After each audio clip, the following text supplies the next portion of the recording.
If you're a Twitch streamer, you know what sound alerts are. You have been on other people's streams, you have seen how they interact with their community, and you've seen how people use those sound alerts to engage with their audience. Everybody knows about alerts. They're the little things that pop up on your screen all over the place to let you know that you've got a new follower, a new subscriber, someone has donated some bits, somebody has donated to you, someone has even purchased merch from you. But today, we're going to go over how you actually install sound alerts directly into OBS using something as simple as Streamlabs. Hey everybody, my name is Matthew with StreamCenter.xyz. I'm also a variety streamer over on Twitch at twitch.tv/Mr. Fox and Socks, and those links and everything will be down in the description, right Ambro?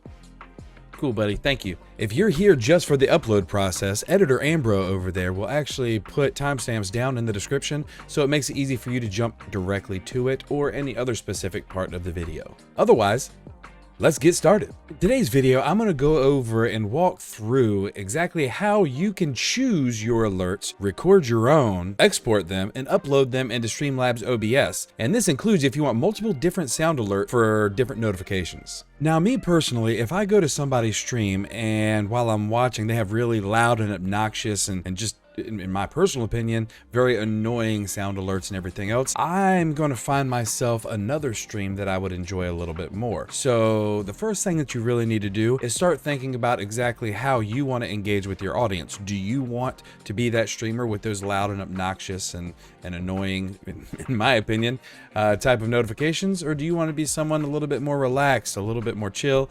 and you know, family friendly and everything else? You really need to think about what kind of streamer that you want to be so that you can incorporate the type of alerts and notifications into your stream that coincides with the type of streamer that you want to be. Now, you may be wondering why on earth I'm bringing up the fact that I don't like loud and obnoxious type of alerts if it's my personal preference. And again, we go right back to what I was just saying. Before you get started, we must think about your audience and your key demographics and who your audience is and how you want your audience to interact with others. Because there are people out there that don't want to be around those loud and obnoxious things. And do you want to attract the masses, or do you want to attract the very loud and obnoxious type of community? I've seen a lot of streamers out there that really have no clue what they want their key demographic to be, you know, what their key audience is that they're trying to shoot for. And that's something that you really need to think about, because if not, you're going to be like those streamers out there that are literally just grabbing any overlays,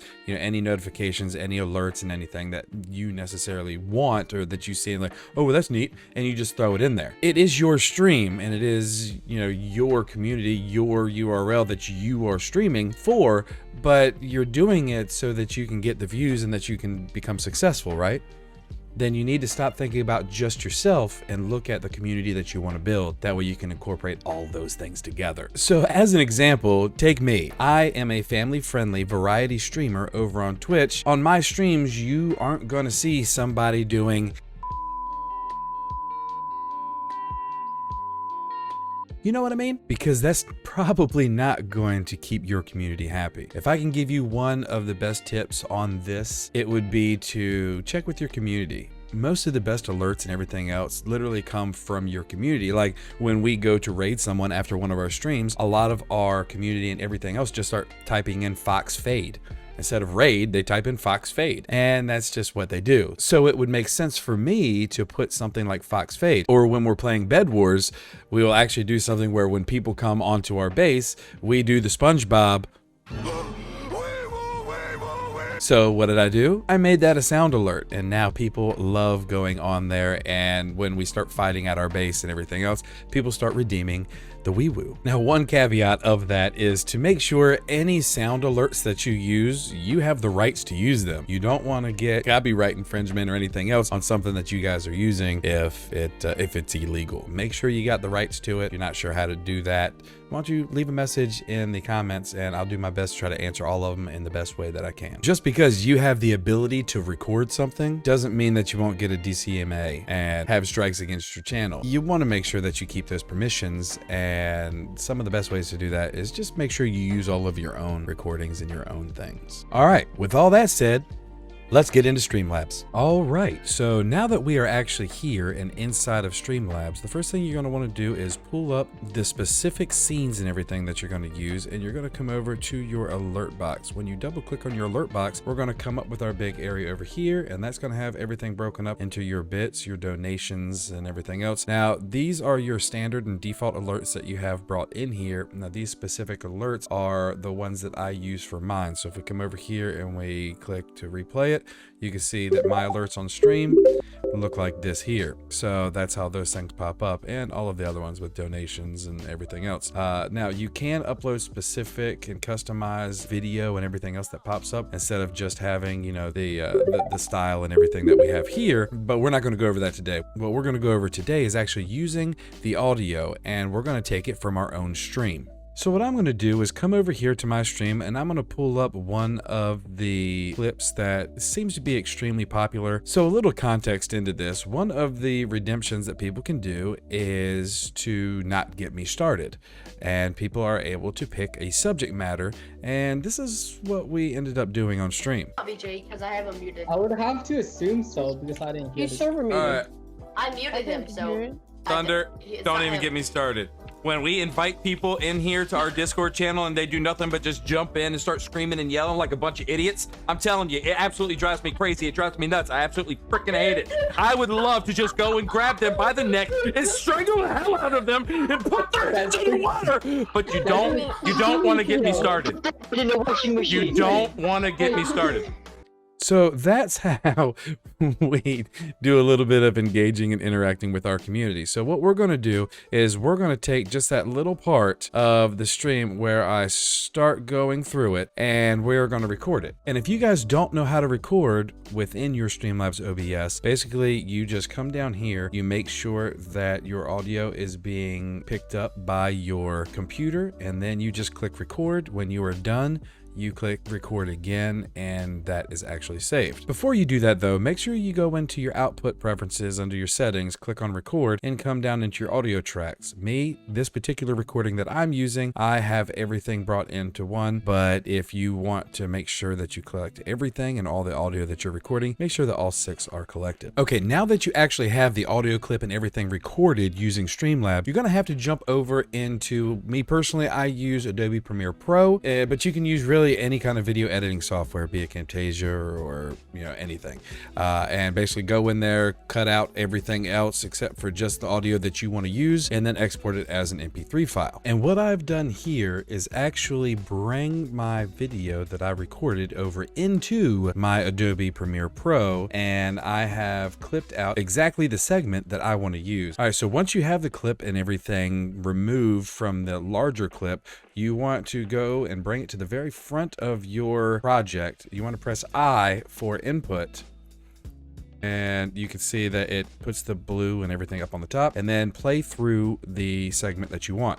Strangle the hell out of them and put their heads in the water. And then you press O for output. So once that is done, it doesn't really matter to delete the video part. So this right here is the V1, this is video 1 part, and this is the audio 1. It doesn't really matter. So once you have the in and out points, all you need to do is go to your file, click on export media, and then you will get your media box here. Over on the side, format, just set it to MP3. Everything else is fine. You know, having your audio bit rate at 128 kilobits per second is probably good enough. You know, you won't really have any problems with it. And then just press export. You'll see that it'll pop up. Oh, this is old inconsistencies. It's actually already set. So if you look up here, it was already recorded successfully. So yeah, just do that export, and let's jump back over. Okay, now that you have all your sounds and you have everything set up inside of Streamlabs OBS, now it's time to actually start working on the variations for us to get this set up. So let's jump back over into our Streamlabs OBS and go over exactly what we need to do to get that started. Now keep in mind, you can set up specific alerts and specific sounds for different variants,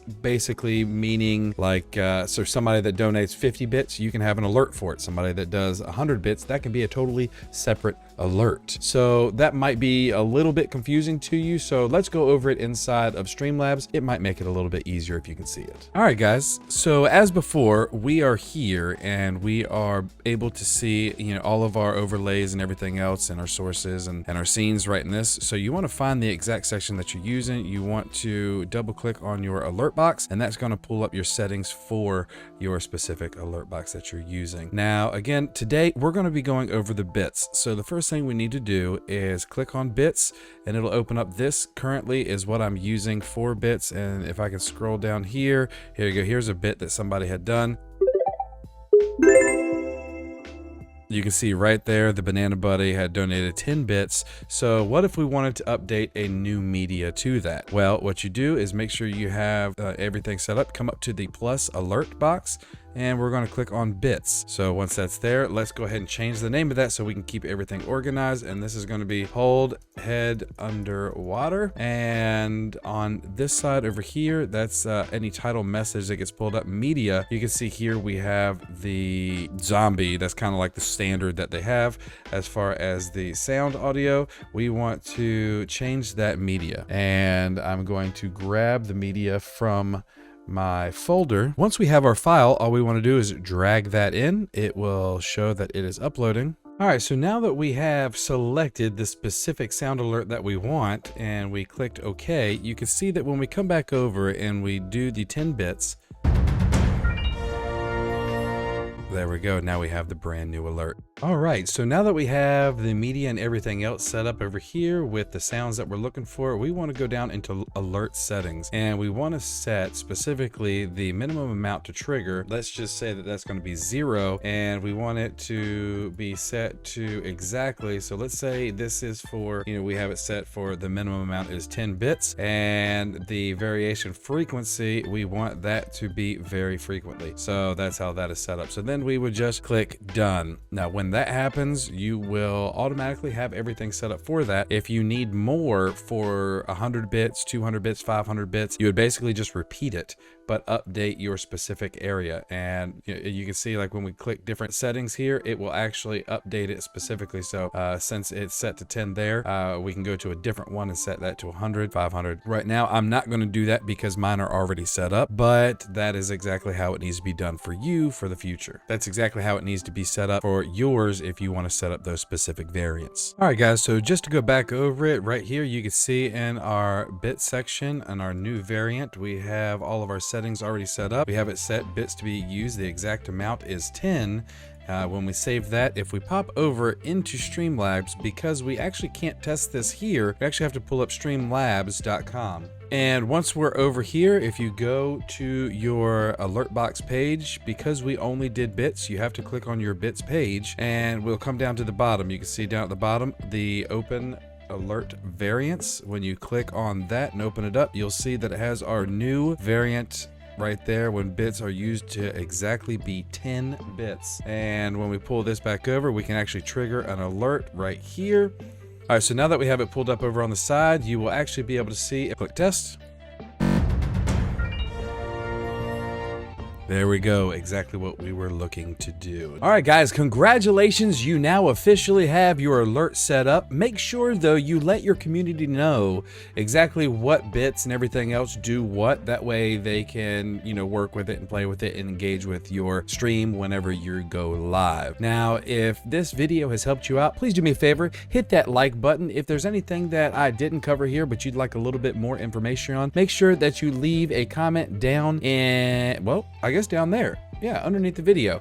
And if you haven't already yet, if you want to see more of these videos, make sure that you hit that subscribe button. It really helps me out and it lets me know that you guys want to keep seeing more. So until next time, keep streaming.